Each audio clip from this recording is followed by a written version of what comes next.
Hey Connected Life, this is Dr. Steve today, and today we are going to be speaking about healing the inner child, what that means, what that looks like, what's this healing the inner child thing all about. It's all the craze. Let's go and break it down and tap in and see what we can accomplish.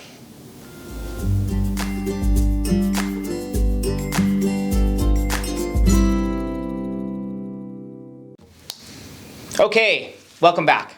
So healing the inner child. Now, there's different schools of opinion on the healing of the inner child and what that represents. And part of what I think the draw to healing this inner child is that there's this entity inside of us that is helpless and weak and innocent, and we need to connect with this innocence about this inner child and this inner child that was fragmented and tormented and traumatized, etc. And so there's a lot of things that people position in the minds of what this inner child even looks like.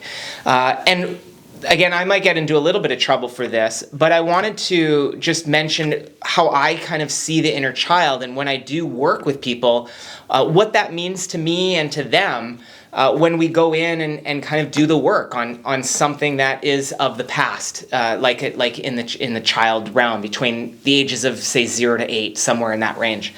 So I want to set this up for you so that you have a bit of an understanding. When I look at the inner child, what I see is a certain point of development along the timeline of development and maturation. Let's say 0 is when we start, and let's say somebody, I don't know, is 35 or 40 years old or, somewhere beyond, is that there's timelines and decades that go along 5, 10, 15, 20, 25, 35 years. And there's timelines of maturation. And at each point of maturation, you have a neurological development. So just like I still have an early iPhone, okay, well that has certain capacities that come with an iPhone 7 or an iPhone 8 or whatever they are, and they have certain capacities. They have certain limitations, but they have certain capacities. And computers from the 1990s have certain capacity limitations compared to upgraded ones today. I want you to think of your maturation process as like that, is this growing opportunity of potential over time. So when we're young, let's say 0 to age 8, we're obviously in a relative immature state in the nervous system, in our brain development, and we still rely a lot here on external people for our support. And so in this innocence about us, we're looking at these authorities and making judgments and relying on them for our support and relying on them to take care of us. And I'm going to share a client experience with you, but I want you to know that what is more so when we're healing the inner child is about the immature nervous system and the reliance of that nervous system on external authorities to take care of them. Now, in this 0 to 8, it also comes in that we have expectations of who's supposed to be there, who's not supposed to be there, who's supposed to support us, who's supposed to give us life, who's supposed to give us money, who's supposed to be there for us time-wise, who's supposed to be physically there and present with us. So we have expectations as to how life is actually supposed to look, even at an early age. And those are oftentimes, when I'm working with people on the quote-unquote inner child, is we're going back to break some of these fantasies and these expectations that were established oftentimes by different authority figures or society as to what the authorities in your life are supposed to be doing, what they're supposed to be saying, where their attention is supposed to be, if they're supposed to be around the house or not, if they're supposed to put you to bed or not, and so we have like all this load of expectations at an early age. And oftentimes when those expectations are not being met, in our minds, then all of a sudden our inner child needs work, needs nurturing, needs healing. So what are we healing? Well, I worked with a woman the other day, and she was in her early 50s, I believe, early 50s. And when she thought about herself at age 5, she felt extremely sad. Like, she closed her eyes and literally, like, the tears started to come down as she thought about herself at age 5, and the tears were running down, and she was extremely sad, and she was grieving. And so what we realized is that her parents at that time were huge. I'm going to put C for challengers. They were both really, really challenging. So in her mind's eye, in her childlike nervous system, she didn't have any support from her parents, which clearly could be a wound. And she could have expectations that her parents are supposed to be the main supporters for her, etc. So we went in, and I asked her a simple question, because she felt so challenged and sad when she thought about herself at age 5, that I knew that she had an imbalanced view as to what was really going on there. So I just started to ask her questions of, like, okay, when you were age 5, who actually was supporting you? Who were the male supports and who were the female supports in your life at age 5? And so she started to rhyme off a whole many different male supports, from people that were in her church, to uncles, to principal, multiple teachers. So she found a whole bunch of male supports that were existing. And what we did, we actually found male supports that equaled the quantity of what her father would have equaled quantitatively. And so she saw that there was a masculine presence, a male presence that was challenging to her, but then she also found the equal quantity of male support in her life through all these many different men. And then we did the same thing with her mom, because her mom, she was grieving the absence of her mom at that time. And so we said, okay, well, who were the female support systems, the feminine supports that were already existing? And again, we went through her parents, a good friend of hers, and then her friend's mom, and then ladies at her church, and you name it. There was a whole plethora of people that were taking the place as a female support system. And so what we did was we balanced out, as she was in age 5, we had her see that she had just as equal amount of support as there was challenge when she was 5 years old, and that there was equal amounts of male support as male challenge, and that there was equal amounts of female support as there was female challenge. And so we balanced that out in her mind so that she could see, and her nervous system can experience the amplitude and the amount of support that she was actually present for her when she was 5. So that began to clear that. Then we asked too, we went through each individual person and said, well, what was the value of that person being in your life? And what did they teach you? And what did you learn from them in specific? So all of a sudden, we ramped up what she was valuing and appreciating.